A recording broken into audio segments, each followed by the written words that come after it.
wilayah Bantul, Daerah Istimewa Yogyakarta. Seorang pengedar berhasil ditangkap atau diamankan dengan barang bukti belasan ribu pil sapi yang diduga akan diedarkan secara ilegal. Sehingga kasus ini menambah daftar panjang peredaran obat berbahaya yang masih menjadi ancaman serius bagi masyarakat, khususnya generasi muda. Apa itu pil sapi? Kami akan berbincang bersama dengan Kasat Res Narkoba Polres Bantul, AKP Widodo. Wawancara Pro 3. Pak Widodo, selamat pagi. Selamat pagi, Mas. Iya, Pak Widodo, sebenarnya di awal bisa dijelaskan dulu, Pak. Pil sapi itu apa ini, Pak? Baik, izin bisa kami jelaskan di sini bahwa pil sapi itu istilah dari para pengedar. Sebenarnya itu namanya pil Yarindo. Pil? Jadi pil Yarindo. Pil Yarindo, oke. Ya, untuk pengedar mereka biasa menamakan dengan pil sapi. Begitu.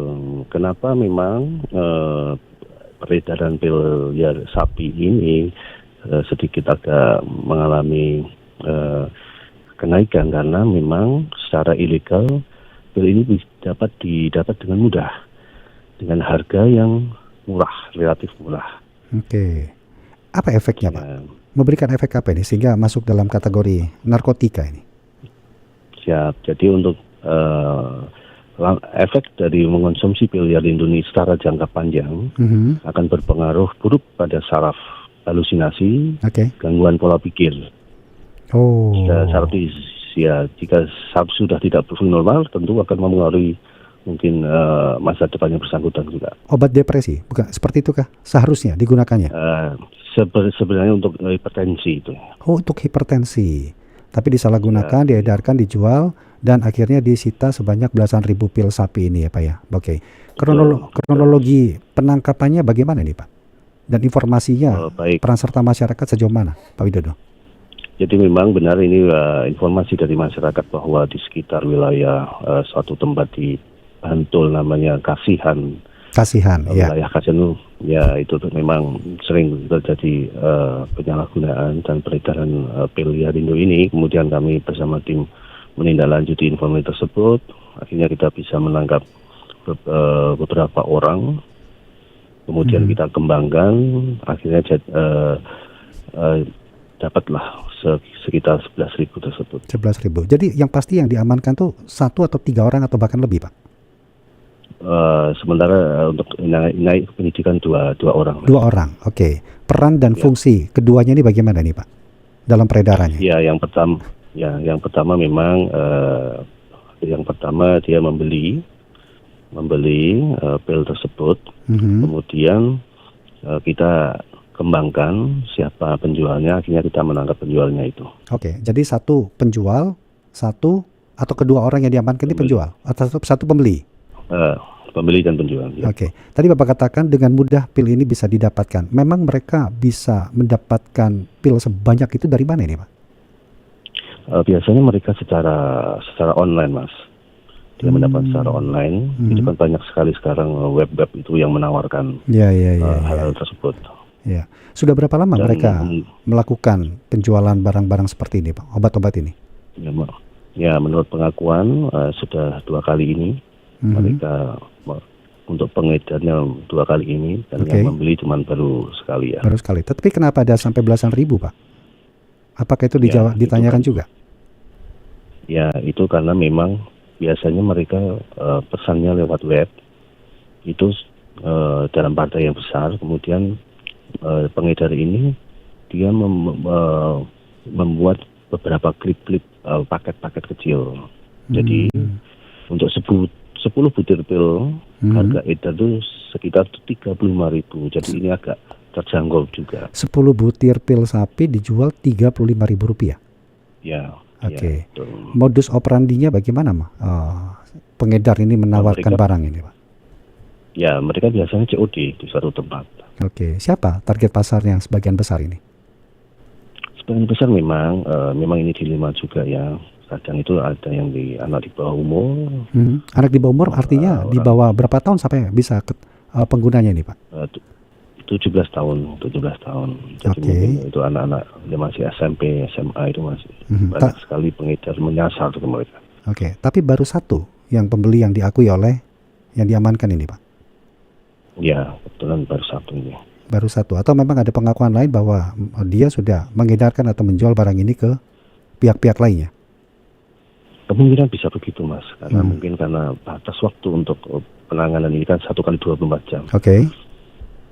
Jadi memang itu harus segera naik ke penyidikan. Oke. Nah, pihak kepolisian Setelah memenuhi unsur ini. sejauh mana melakukan penelusuran sumber obat yang dibeli melalui website tadi? Kemudian kemana saja barang ini mungkin sudah dipesan atau bahkan sudah diedarkan ini, Pak? Ya, untuk memang kalau web itu mereka juga ada sedikit kendala juga dari kita untuk masuk ke web tersebut. Ya. Dan untuk yang menjual barang tersebut memang warga di sana juga, yang Bapak katakan memang wilayah itu tidak jarang terjadi transaksi obat-obat seperti ini, Pak? Ya, betul, warga di sekitar situ, ya. Oke, baik. Berapa, Pak, nilai ekonomi dari 11.000 pil yang disita ini, Pak? Jadi bisa saya sampaikan bahwa biasanya para pengedar itu membeli istilahnya satu toples. Satu toples isinya itu 1.000 butir, Mas. Satu toples 1.000 butir, harganya sekitar 800 sampai 1 juta. 800.000 sampai 1 juta, 1.000 butir. Ya, Oke. Ya, satu toples, dan dia bisa hampir 32 toples. 32 satu kardus. toples. Satu kardus. Ya, satu kardus isinya 32 toples. Itu luar biasa juga, dan mereka menjualnya ke pengedarnya itu juga bisa sampai ke nilainya lebih dari itu, mungkin dari 1 juta sampai 1,3. Berarti kebayang nilai ekonomi ya ketika barang ini diedarkan begitu, Pak, ya, dan memakan korban yang cukup besar pula ini di sini ya. Cukup besar juga. Jadi setelah satu toples dia dipecah jadi 100 butir. Itu klip-klip itu 100 butir. Harga edarnya sekitar 250 sampai 300.000. Itu yang 100 butir. Untuk yang 10 butir seperti saya sampaikan tadi sekitar 35.000. Jadi memang ini agak terjangkau dan memang secara ilegal mudah didapat ini. Oke. Artinya peredaran pil sapi ini memang sudah cukup marak di wilayah tersebut, Pak? Sebenarnya peredarannya tidak hanya di wilayah kita ya, di wilayah-wilayah lain marak juga. Oh, berarti salah satu menjadi yang diminati karena murah tadi nih, Pak, ya? Sudah mulai marak peredarannya. Ya, terjangkau juga kan itu, Mas. Iya. Kemudian sumber pembelian, tempat membeli itu memang masih di wilayah Indonesia atau dari luar ini, Pak? Kalau ini sifatnya lebih ke home industri ya, Mas ya. Oh. Jadi mungkin bisa di wilayah kita saja kalau untuk yang ini. Pembuatnya pilnya ini, Pak? Ya. Oke. Belum ada keterangan resmi dari pihak pembuat kenapa bisa sampai menjual kepada pihak yang sulit ya, yang belum tentu bisa dipercaya ini. Bagaimana, Pak? Itu memang sifatnya ilegal ya, Mas ya. Jadi memang tidak ada pernyataan resmi ini. Memang ini secara sembunyi-sembunyi ilegal. Banyak, Pak, produsen pembuat seperti ini? Ya, sebenarnya waktu itu pernah di wilayah Jogja pernah kita gerbek untuk pabriknya. Pabrik di Jogja itu ya pil begini, tapi ya memang kayak begini kan mungkin menurut mereka pangsa pasar yang lumayan, Mas. Iya. Ini berarti bukan kasus pertama dong, Pak, ya? Pelakunya pertama kali mengakunya seperti itu, tetapi kasus peredaran pil seperti ini bukan yang pertama kali ya di wilayah Jogja. Betul begitu, Mas. Seberapa tinggi, Pak, di wilayah hukum Jogja dengan peredaran narkotika, penyalahgunaan obat-obat seperti ini, Pak?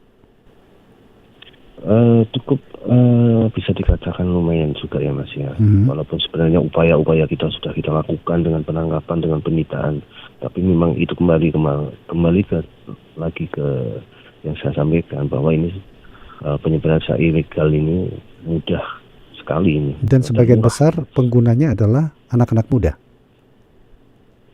Ya, bisa dikatakan begitu, anak muda. Oke. Pak, kalau dihitung 3 tahun terakhir, terjadi peningkatan nggak, Pak? Selama ini masih 50-50 ya, Mas ya. Artinya kalau memang upaya sudah dilakukan untuk menekan peredarannya, menekan penyalahgunaan penggunanya, strategi apa dong, Pak, yang bisa dilakukan pihak kepolisian dan juga jajaran lainnya nih, Pak? Ya, jadi kita sudah berupaya untuk masuk ke kampung-kampung, masuk ke sekolah-sekolah untuk memberikan penyuluhan, Pak. Penyuluhan terkait bahaya narkoba juga. Upaya-upaya itu kita lakukan secara intensif ya. Tapi secara fakta anak sekolah ada yang menggunakan, Pak ya? SMP, SMA Ya, begitu? tetap. Ya, itu masih ada sedikit, berapa persen aja. Masih ada tapi ya Pak di situ ya. Tapi ya enggak, berapa persen aja, kecil ini, Mas. Baik. Ya, apa ke depan ini Pak? Strategi dari Polres Bantul untuk betul-betul menekan peredaran seperti ini, karena melihat korbannya kan sangat mengkhawatirkan sekali Pak. Usia anak di bawah umur, usia sekolah ini. Silakan. Jadi memang upaya-upaya yang kita sudah laksanakan, kita lakukan secara intensif dengan cara penyuluhan-penyuluhan, baik di kampung-kampung, di sekolah-sekolah maupun di pabrik. Itu kan juga potensi juga untuk. Jadi penyuluhan-penyuluhan itu memang kita laksanakan secara berkala itu, Mas. Baik. Mudah-mudahan Pak ya ke depan itu semua pihak bertanggung jawab untuk hal ini agar dapat menekan bahkan menghilangkan peredaran narkotika ini Pak. Terima kasih banyak Pak Widodo untuk waktunya Pak, sudah berbincang bersama kami. Ya, mungkin bisa saya tambahin Silakan. sedikit arahan saja. Silakan. Apabila mungkin di suatu wilayah Bapak Ibu ada indikasi penyalahgunaan narkoba, silahkan langsung telepon 110 ataupun langsung ke Polres terdekat, karena yang bisa menangani terkait narkoba ini tingkat level Polres dan Polda. Kemudian himbauannya juga silakan Bapak Ibu semua lebih memperketat pengawasan terhadap putra-putrinya. Iya. Baik, 110 itu bisa digunakan di mana saja Pak ya. Kita berada di luar kota pun telepon 110 akan tersambung langsung dengan polsek terdekat di sana Pak ya. Begitu ya? Langsung tersambung dengan call center kita. Iya. Terima kasih banyak Pak Widodo untuk waktunya. Sehat selalu Pak. Selamat kembali beraktivitas Pak. Selamat pagi. Terima kasih. Selamat pagi Mas. Kasat Res Narkoba Polres Bantul AKP Widodo.